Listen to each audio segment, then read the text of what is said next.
Pak foto dulu lah Pak. Pak Yakob nggak dikasih kopi? Nggak usah. Oh, Dah. nggak enak nih nanti Tia minum sendiri. Enak, enakin aja. Bayangin aja orang tergantung duduk di depan. Mau Bapak yang buka apa saya yang buka Pak? Ya hostnya lah, masa?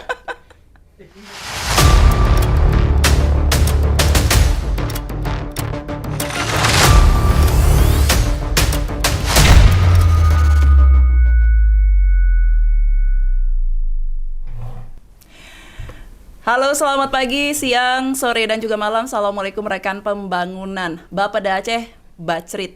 Ya, Bapeda bercerita. Ketemu lagi dengan saya Agustia di hari ini. Sudah ada dengan Bapak Muhammad Yakub Isyadami selaku Direktur Konservasi Yayasan Ekosistem Lestari. Jadi sebelum kita langsung lanjut untuk ngobrol dengan beliau, perlu kita ketahui bahwasanya YEL, Yayasan Ekosistem Lestari ini didirikan di tahun 2000 dan YEL adalah organisasi yang berfokus pada konservasi, pendidikan lingkungan dan juga pengembangan masyarakat. Nah, secara khusus YEL adalah mitra pendiri program konservasi orangutan Sumatera yang ini bertujuan untuk meningkatkan kelangsungan hidup spesies orangutan Sumatera yang sekarang terancam punah ya.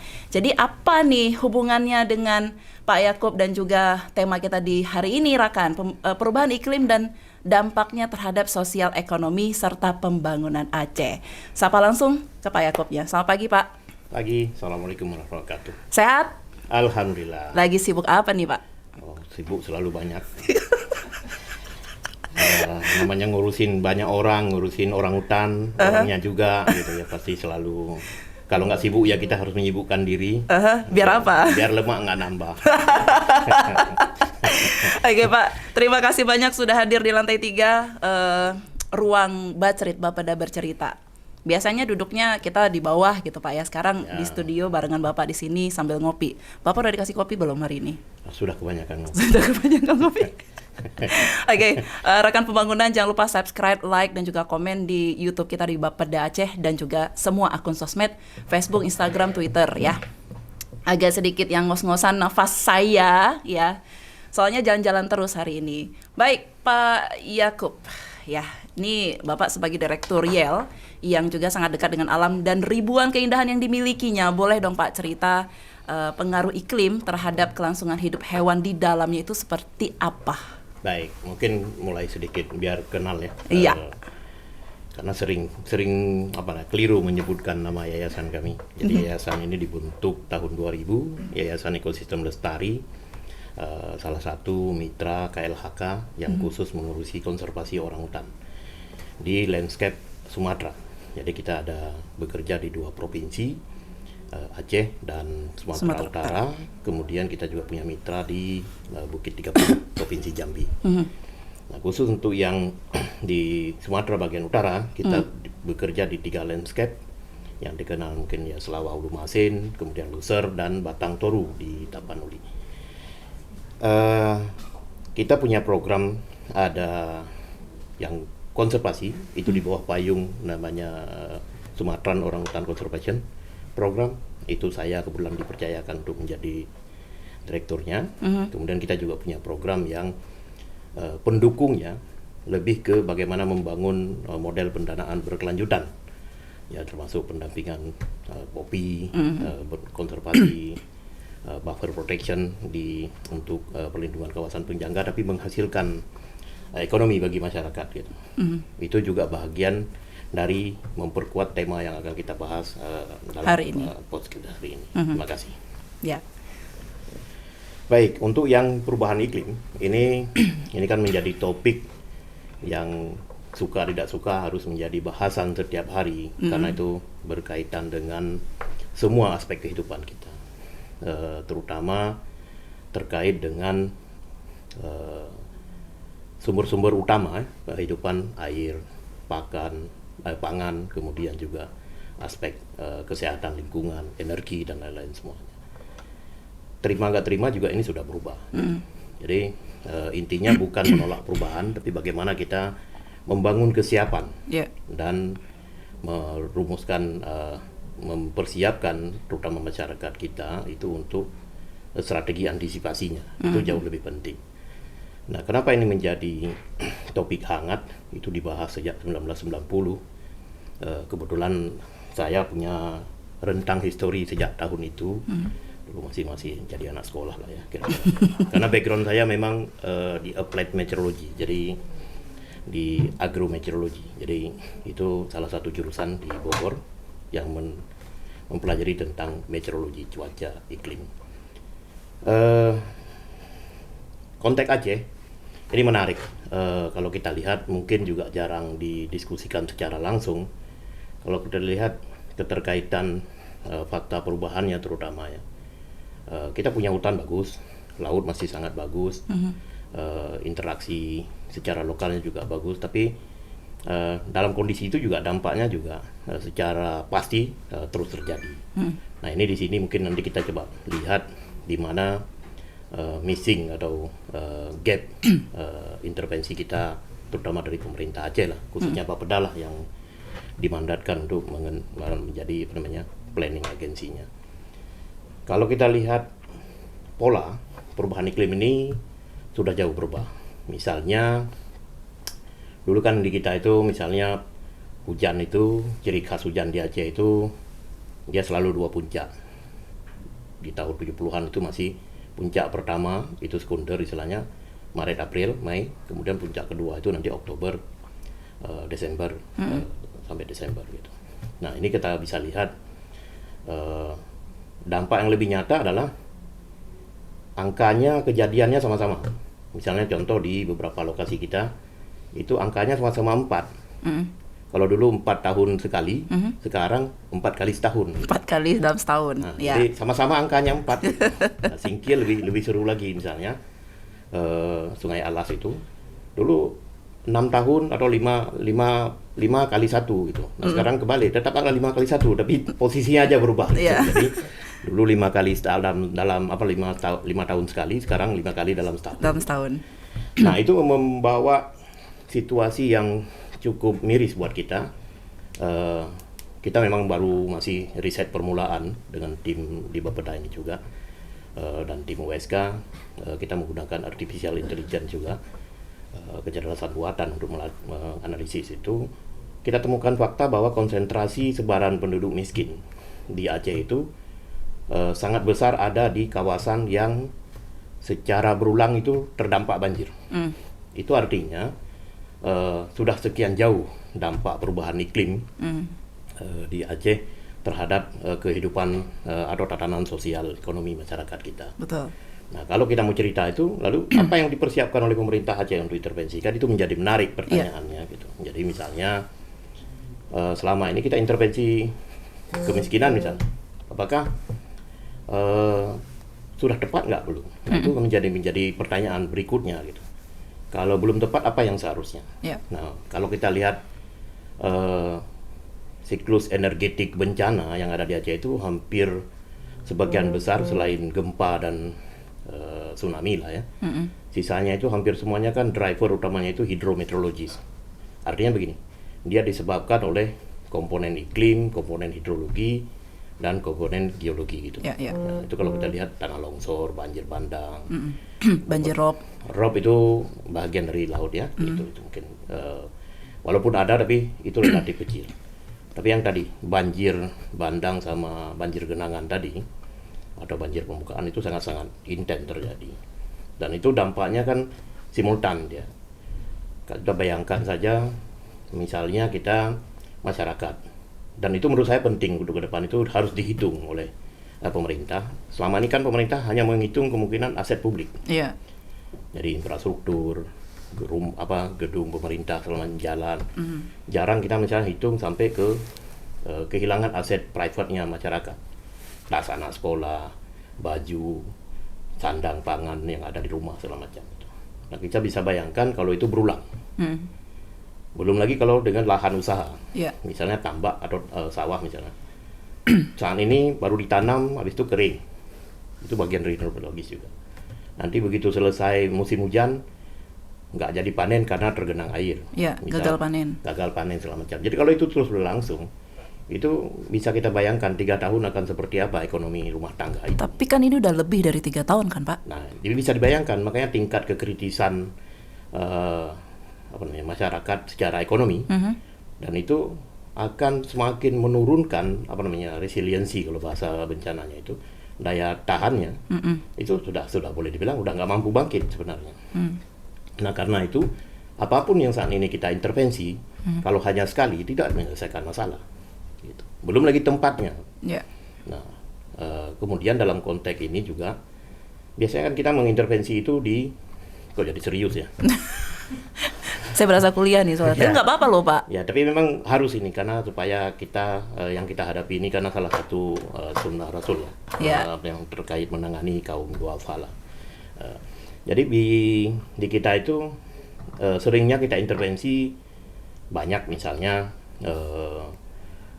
kita bangun tanggul, gali muara untuk pelurusan sungai, apapun namanya itu. Intervensi kita sebagian besar itu seringnya itu di dampak. Itu yang kita tangani. Harusnya kita menangani dari drivernya atau dari pemicunya. Kalau kita lihat pemicu tadi itu misalnya, jarang kita misal melihat penanganan di hulunya.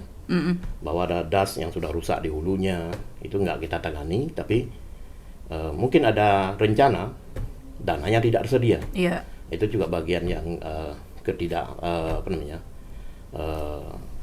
tuntasan untuk penanganan itu gitu. Nah, harusnya ke depan itu kita harus mengurai semua itu, mulai dari pemicu utamanya apa, yang memperkuat itu apa, kemudian kondisi existing seperti apa, dampaknya seperti apa yang harus dilakukan pemerintah secara terukur. Yeah.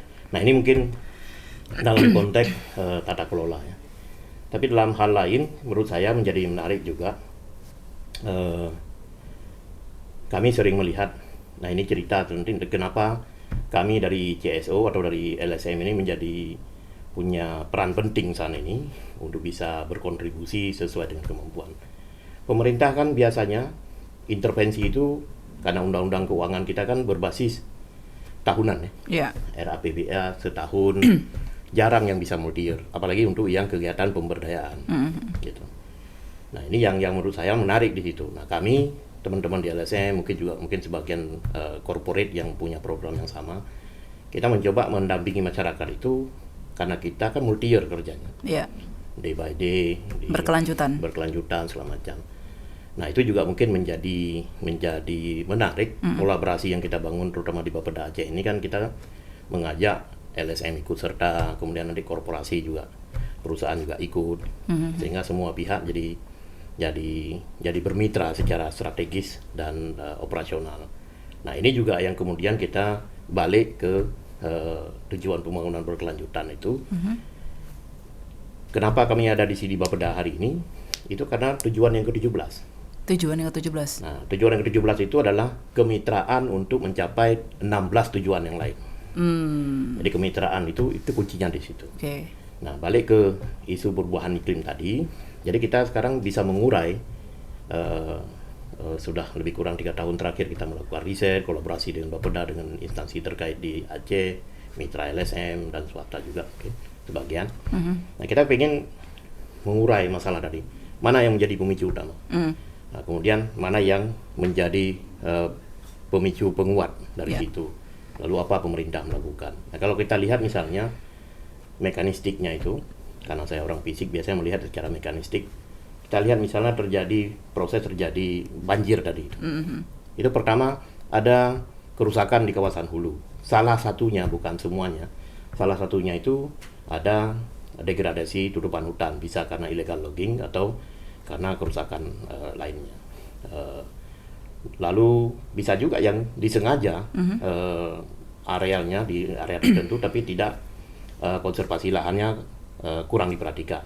Itu akan meningkatkan ancaman terhadap kerusakan lahan dan terutama di kawasan hulu. Itu akan menyebabkan daya serap air rendah, turun, kemudian menjadi banjir. Di saat yang sama, karena kita lambat kalau menurut saya kita merespon isu perubahan iklim ini. Contohnya misalnya di dalam kota nih. Dulu hujan di kita itu merata sepanjang tahun. Iya. Jadi misalnya hari hujan di Aceh itu ada 100 hari atau 200 hari dalam setahun. Sekarang jumlah airnya sama. Karena yang saya pahami dari, saya lupa nomor ayat dan suratnya, itu ada jumlah air di suatu tempat di dunia itu selalu sama. Tapi waktu jatuhnya yang berbeda. Itu Al-Quran yang bilang. Jadi dulu kita 200 hari misalnya, enggak eksak. Sekarang jatuhnya itu mungkin periodenya, kalau tadi 2 periode mungkin 80 sama 160. Sekarang itu jatuhnya lebih pendek jumlah harinya. Artinya apa? Volume air yang jatuh itu jadi lebih besar selama musim. Nah, saluran kita kan nggak berubah. Sungai kita nggak berubah, malah cenderung menyempit. Apalagi kalau saluran di kota, di kampung-kampung itu yang kemudian menyebabkan gampang terjadi banjir genangan. Nah, itu harusnya kita mengantisipasi, tidak hanya cerita reboisasi tadi, itu di hulu. Nah, tapi di hilirnya atau di area pemukiman ya kita siapkan dimensi saluran kita sudah nggak boleh sama. Jadi memang harus sesuai dengan kapasitas jatuhnya air yang mengumpul tadi. Bayangkan saja kalau itu nanti makin hari jumlah harinya makin menyempit. Yang tadinya 100 jadi 50 hari. Berarti kan saat jatuh jadi 2 kali. Kalau gelasnya tadinya terisi setengah, sekarang langsung otomatis jadi penuh gitu. Nah, itu kita harus siap. Karena itu Bapeda dengan dinas-dinas terkait misalnya, atau para pihak semua yang terlibat dengan pembangunan ini, kita harus mulai mikir meredesain infrastruktur kita. Desain tata ruang juga termasuk ini. Kalau itu sudah pasti. Jadi itu juga menarik terkait dengan tata ruang. Misalnya suhu sekarang di Banda Aceh kita semakin terasa panas. Betul, pemanasan global. Nah, itu global. Tapi ini kan lokal nih. Jangan lupa bahwa kita tutupan kalau di tata ruang itu kan ada persyaratan 30%. Itu harus vegetated area atau tumbuhan vegetasi lah. Artinya apa? Secara konsep meteorologis atau klimatologis itu adalah ruang evaporatif. Jadi sebenarnya kalau kita tidak bisa punya pohon yang banyak di kota, yang kita perlu perbanyak adalah ruang evaporatif untuk mengkompensasi cahaya matahari yang masuk menjadi suhu terasa dengan panas laten. Itu teori fisika dasar itu. Mungkin kita lupa. Bisa jadi karena waktu kuliah ngejar nilai saja. Jadi pada ketawa semua. Kalau saya kan termasuk yang sangat pinter, saking pinternya S1-nya 8 tahun. Gitu. Jadi itu jarang masuk di dalam analisis kontekstual pembangunan kita. Jadi kita selalu ada standar dibangun, tapi standar ini nggak pernah diupdate nih. Iya. Udah gitu-gitu aja terus. Coba bayangkan misalnya gelas kita itu artinya cuma 1 liter itu diisi dalam 10 menit tetesan air. Sekarang gelas yang sama diisi dalam 5 menit. Atau volume gelas yang sama diisi dalam 5 menit tapi jumlahnya 2 kali lipat. Gitu kan, jadi penuh luber dia. Nah, itu konsep banjir tadi seperti itu. Nah, rasa panas suhu juga begitu. Kita sehari ini misalnya di rumah di Banda Aceh, kalau nggak ada pakai pengatur udara, AC, pasti panas ya. Panas. Nah, di saat yang sama begitu kita pakai pengatur udara, kita buang panas juga keluar. Kalau ada 1000 rumah, buang sekian kilojoule misalnya per hari, itu kalau dikalikan kan naik juga suhu. Artinya kita juga menjadi penyumbang. Pasti. Pasti. Jadi apapun yang kita lakukan itu menjadi bagian dari proses itu sendiri. Nah, itu gaya hidup itu harus disesuaikan juga. Artinya kan Pak, memang hal-hal tersebut kita nggak bisa pungkiri, itu akan terus terjadi dengan perkembangan manusia juga ke depan. Lalu apa yang bisa dilakukan oleh seorang Bapak Yaakob Ishadami ini? Kami hanya sebagai sekrup kecil lah dalam konteks masyarakat ya, termasuk lembaga yang tim kami yang bekerja di YEL itu, apa yang kami lakukan? Pertama, karena mandat utama tadi konservasi. Nah, pendekatan konservasi pun itu sudah harus berubah. Karena dulu kita sangat fokus dengan spesies, habitatnya. Istilahnya lebih penting satwanya lah, kira-kira begitu ya. Betul. Hari ini kan kita harus melihat, ternyata habitat atau alam yang dilindungi itu adalah objek dia. Dia dampak dari intervensi kegiatan manusianya gitu. Nah, yang sepatutnya harus kita handle adalah manusianya. Gitu. Jadi satwa itu di alam, kalau kita nggak masuk ke hutan, nggak kita ganggu, itu dia secara alami Tuhan sudah atur itu siklus alaminya bekerja. dia punya sistem sendiri untuk merecovery. Bahkan untuk penutupan hutan di Aceh, recovery-nya sangat cepat di tropis itu. Jadi itu nggak akan. Tapi begitu ada manusia melakukan intervensi tambahan, nah itu kemudian sistem keseimbangannya terganggu. Jadi intervensi yang fokus kita sekarang strateginya adalah menghandle manusianya. Kalau bisa, manusianya nggak perlu masuk ke hutan. Wait, bukankah memang alam sudah memberikan hal itu kepada kita manusia? Iya, tapi kan kita cenderung cara pakainya salah. Oke, lalu sosialisasinya seperti apa? Ya kami lakukannya dengan model. Karena kami paham di Aceh ini kan beda ya. Karakter sosial itu di mana-mana berbeda antara satu tempat dengan lain. Salah satu di Aceh itu atau di Sumatera Utara itu, kita di Melayu ini kan cenderung pakai model. Lebih mudah kalau melihat, oh ya begini. Kalau kita mungkin kalau di Jawa, pengalaman saya waktu kuliah, kalau kita lakukan penyuluhan, itu enak, kita ceramah, kasih arahan segala macam itu. Tapi di kita nggak bisa seperti itu. Nah mungkin kalau di Yale, karena itu kami bangun model, misalnya supaya orang tidak perlu menebang lebih luas lahan segala macam itu, kita cari model membangun kopi premium organik atau karbon neutral yang dapat premium. Untuk setiap kilo yang kita ekspor, itu masyarakat tadinya mendapat tambahan nilai bonus dari situ. Jadi juga sebagai dengan pendekatan lahan yang sama, dia dapat pendapatannya lebih besar. Iya, itu. Jadi bukan ekstensifikasi, tapi bagaimana mendapatkan nilai tambah pada seluas petak lahan yang sama. Di Jantok itu di Banda Meriah dan Aceh Tengah dan Humbang Tapanuli Utara kalau nggak salah, di Lintong ya, Arabica dulu. Nah di Janto misalnya itu kami coba untuk kawasan penyangganya itu, karena yang paling penting kan yang sensitif ini di kawasan penyangga. Baik penyangga pantai maupun penjaga hutan, itulah sebenarnya daerah konsentrasi penduduk miskin kita. Gitu. Kalau dilihat di data sebarannya, nanti bisa didiskusikan lah itu. Nah kemudian di Janto itu kita coba model, banyak orang mencari madu salah satunya. Betul. Nah bagaimana filosofi kalau bisa ekonomi keluarga itu cukup dari belakang rumah. Jadi your economy in your backyard, kira-kira gitulah filosofinya. Nah kita cobalah dengan madu ternak, sehingga nggak perlu cari madu ke dalam hutan. Apa yang kita mau coba dari situ yang kita lihat, begitu orang mencari madu ke hutan, tidak selalu madu ada. Kalau dia berangkat, itu kan harus ada yang dibawa pulang. Jangan-jangan tadi modal berangkatnya pun ngutang gitu. Oh iya benar. Nah, begitu nggak dapat madu, kan dia harus nutup ini modalnya keluar. Kecewa yang ada. Ya kecewa yang ngutang atau nggak ngutang tapi udah kehilangan modal. Terpaksa nutup ini pakai apa? Nah peluang orang melakukan hal-hal yang tidak diinginkan kan terjadi di situ. Di hutannya seperti illegal logging dan segala macam. Ada juga yang sengaja. Jadi kita memang tidak bukan bawa orang pencari madu itu enggak begitu. Tapi kalau bisa nggak perlu masuk ke hutan.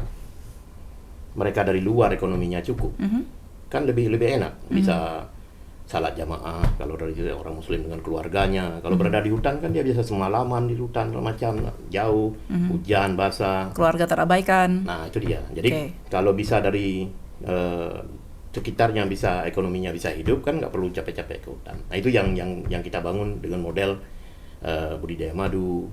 Nanti juga ada lagi kita develop sekarang misalnya untuk bambu.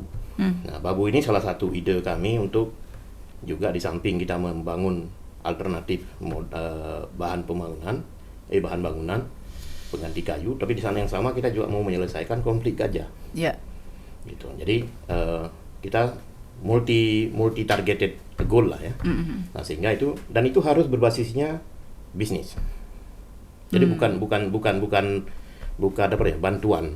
Hibah semata gitu, atau bahasa Inggrisnya charity lah gitu. Nah, semua program yang kami kerjakan di Yale itu basisnya adalah investasi. Jadi kalaupun kita kasih bantuan, itu bahagian dari penyiapan untuk masyarakat yang kita dampingin itu, mempersiapkan mereka untuk masuk ke ranah bisnis. Karena di produk mereka kita beli. Oke, baik Pak. Ini kan keluarga saya sendiri kan dari petani nih Pak. Orang petani yang memang terbatas dari segi pendidikannya, misalkan hal-hal seperti ini kan kurang ngefek ke mereka. Bagaimana pendekatan dari pemerintah dan juga ini juga dari Yale-nya sendiri untuk mendekati para petani, menjelaskan bagaimana kondisi iklim saat ini juga berpengaruh terhadap perekonomian mereka gitu Pak? Ya, memang spektrum intervensi kami sangat kecil ya. hanya berada memang di wilayah kerja kami. Tapi itu menjadi model bagusnya. Harusnya ya, misalnya kalau di Janto itu, di desa Janto Lama itu kita bangun satu model itu sehingga masyarakat bisa belajar sendiri dari masyarakat sendiri. Oh, oke. Nah, jadi orang yang di sana ada anak muda yang dulu dia ikut dengan kita di hutan, sekarang dia kerja mengelola itu menjadi pusat informasi untuk bagaimana madu budidaya itu bisa dikerjakan. Nah, adanya kopi juga tadi. Nah, ini yang kemudian perlu kita lakukan secara masif. Nah, mungkin memang tidak mudah, itu kan kita butuh berapa tahun itu. Madu itu udah 3 tahun ini kita belum bisa kita take off itu. Karena secara bisnis kita belum bisa memenuhi kuota yang diminta market. Makanya belum jadi bisnisnya. Oke. Jadi harus selalu kerangka bisnis. Jadi kalau selama ini kan sering kita misalnya pemerintah juga banyak sekali membantu bibit apa segala macam, tapi marketnya nggak ada ya. Pendampingan teknisnya, masyarakatnya kalau ada masalah bagaimana menyelesaikan, mereka nggak ada yang dampingin. Nah, kita mencoba mengisi gap itu sekarang. Makanya ke depan kami juga misalnya dengan BKSDA, kita bekerja sama dengan BKSDA. Mungkin pemerintah karena anggaran pemerintah itu bisa mengadakan fasilitas atau infrastrukturnya. Pendampingan susah karena tadinya nggak mungkin multi years. Itu bisa diisi oleh LSM pendampingan. Kami punya model di Taming dengan mitra kerja di Taming untuk pendampingan kelapa sawit berkelanjutan. Di Singkil juga demikian. Gitu. Dan itu sumber dananya dari kemitraan dana dengan swasta. Saling berkolaborasi. Oh ya, kalau dulu kami kampanye anti sawit, sekarang kami kolaborasi dengan perusahaan sawit kan gitu. Jadi tujuan yang ke-17 tadi itu menjadi pengikat gitu. Jadi awalnya memang orasinya habis-habisan. Ya mungkin sebelum saya gabung ke YEL dulu salah satu kami juga cukup sangat aktif. Tapi setelah kita evaluasi ternyata kita butuh strategi yang lebih yang lebih holistik ya. Iya. Kalau kritik kami juga kritik, Bapeda kami juga sering kritik gitu. Jadi kalau nggak kita kritik kan nggak ini gitu. Jadi saya pikir sih itu ya beberapa poin. Mudah-mudahan sih informasi ringan tidak memberatkan. Tapi ini berat karena menurut saya titip saja siapapun yang mungkin nanti pimpinan kita atau para pihak kita semua yang mendengar ini, kita pertama harus sadar fakta bahwa kita berada di zona yang sangat rentan terdampak dari bencana.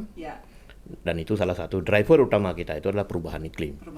Itu salah satu. Dan kemudian juga jangan lupa kita belum bisa keluar dari jumlah angka kemiskinan. Jadi masih ada sejumlah saudara kita yang secara statistik itu berada di garis kemiskinan. Salah satu penyebab utamanya kalau kita lihat relasinya adalah mampuan meregulasi proses terdampak dari perubahan iklim tadi gitu. Baik, keren nih Pak Yaakob. Ini kita di menit-menit terakhir nih Pak. Ada satu yang bikin saya penasaran. Penelitian saya pernah baca juga menunjukkan kalau suhu tinggi iklim nih ya, perubahan iklim mengurangi produktivitas pekerja. Ada implikasi yang luas terhadap keputusan investasi kita. Kalau yang biasanya kita cuma bikin finansial, ekonomi, bukan cuma masalah keuangan finansial aja nih Pak. Tapi apakah kita bisa beralih berinvestasi dalam bentuk kesehatan dan juga pendidikan dengan perubahan iklim ini? Ya, ini kan di sesi terakhir ini juga mungkin saya mau cerita juga bahwa peluang pendanaan iklim untuk semua aspek itu tersedia sekarang. Nah, itu mulai dari intervensinya itu dari sistem pendanaan berkelanjutan ini sebagai kompensasi berbagai macam pihak antar negara di dunia. Dan kita juga bisa menjadi bagian kontributor juga di situ Indonesia. Ini sekarang tersedia. Lalu mau dipakai untuk apa? Kita bisa mulai masuk pertama dari sisi membangun kesiapan pemerintahnya, membangun kesiapan dan ketangguhan masyarakatnya, lalu membangun kebijakan, kemudian termasuk mengendalikan dampak dari yang terjadi. Tadi itu salah satu misalnya beberapa waktu terakhir kita ikut bersama dengan Pak Kepala Bapeda waktu itu kita mendengarkan bagaimana dengan konsep green bond. Jadi lingkungan kita yang baik digaransikan kita bisa mendapatkan pinjaman lunak untuk membangun rumah sakit. Ada feedbacknya. Ya itu dia. Jadi green bond istilahnya. Jadi hutan kita itu menjadi agunan nanti ke depan gitu. Selama kita bisa jaga hutan itu kita akan dapat kompensasi. Ada yang dalam bentuk grant, ada yang dalam bentuk loan. Jadi ada yang bentuk utang, ada yang bentuk yang hibah gitu. Nah, itu tinggal kita bagaimana mendesain itu. Saya pikir itu harus kita jemput dengan kebijakan misalnya adanya BPDLH misalnya di pusat, sumber-sumber pendana iklim yang banyak bertebaran sekarang dalam bentuk grant dan loan. Nah, pertanyaan berikutnya, bagaimana Aceh saya menitip saja misalnya di bawah kendali koordinasi Bapeda, membangun kesiapan kita dengan para mitra untuk mengakses dana itu, lalu kita pakai untuk pendanaan berkelanjutan bagi pembangunan di Aceh. Gitu. Itu pertanyaan besar. Pertanyaannya kita mau atau tidak. Gitu. Nggak mungkin bisa sendiri. YEL nggak akan bisa sendiri, Bapeda juga nggak bisa. Jadi mau tak mau balik lagi Sustainable Development Goal yang ke-17 tadi itu. Bermitra untuk mencapai 16 tujuan yang lain. Tujuan yang lain. Sekarang di 17 gitu ya, Iya. 1 sampai 16. Nggak akan terjadi kalau kita nggak lakukan yang 17 itu. Okay. Islam sendiri mengutamakan jamaah kan. Jadi 27 tingkat itu lebih pahalanya kalau kita daripada kita lakukan sendiri-sendiri. Kan gitu. Iya. Jadi filosofinya dari sana sebenarnya. Baik nih, Pak Yakub, statement terakhir apa nih pesan terhadap anak-anak muda dan juga stakeholder nih, harus ikut nih untuk melestarikan hutan biar tidak terjadi perubahan iklim nih yang sangat menggerahkan sekali gitu Pak. Ya, saya kira pertama dari sesuaikan gaya hidup kita dengan apa yang kita punya. Iya. Jangan kebanyakan gaya kan gitu. Jangan flexing ya. Jangan flexing gitu. Karena kita harus realistis. Kita punya hutan bagus, mungkin saat ini. Ke depan kita belum tahu. Dan kita harus paham betul bahwa alam yang ada hari ini adalah titipan dari generasi kita yang akan datang. Jadi kita bukan pemilik saat ini. Ya. Jadi gunakanlah secara bijak, sesuai dengan kebutuhan. Jangan melampaui batas. Ya. Karena Tuhan tidak suka dengan orang yang melampaui batas. Makasih. Keren sebenarnya. Memang ya, alam, hutan memang kita sudah tersedia, tapi bagaimana cara kita bisa mewariskan ini kepada anak cucu kita nanti ke depannya. Baik, Pak Yakub, terima kasih. Kita nanti bisa ketemu dari kesempatan dengan tema-tema yang berbeda ya, Pak ya. Ya, saya kira banyak yang bisa, nanti mungkin tidak. Dari YEL kan banyak pelaku juga lebih menarik. Iya, libatkan kami juga ya, Pak. Boleh.